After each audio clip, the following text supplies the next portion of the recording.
The headlines today impact the Indian Navy forced to act after a highlighted of a series of mishaps were plaguing its ships and submarines over the last 6 months. The Navy has ordered a board of inquiry into the submarine INS Sindhughosh episode, where it reported zero depth below its keel, essentially hitting the ground.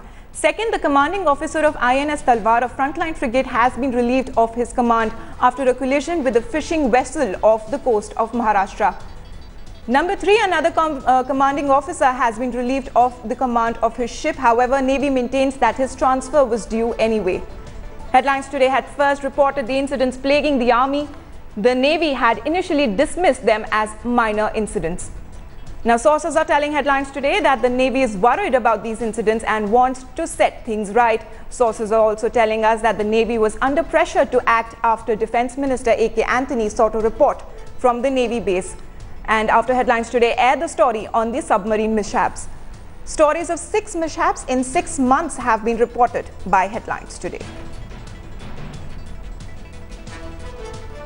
Signaling its clear intention to act even against its own, the Indian Navy has initiated action, has, according to what we understand, relieved 2 commanding officers, 2 very senior officers of the rank of captain from the command of the ships they held. The ships that we are talking about are the frontline frigates of the Indian Navy. The first one is the INS Talwar, a frontline frigate designed and built in Russia, a stealth frigate in fact, and the second one is the INS Betwa, which is built and designed within India, another frontline frigate. Not just that, we are also understanding that the Navy has ordered a board of inquiry into the entire episode surrounding the INS Sindhughosh. Remember, last week we had reported for our viewers that the INS Sindhughosh had temporarily in fact grounded off Bombay, inside in fact the naval dockyard in Mumbai, and in a very short duration it was in fact retrieved from that area and was placed alongside. She in fact went on her own volition. That is what we understood. The Navy initially, of course, on all of these incidents maintaining a stoic silence,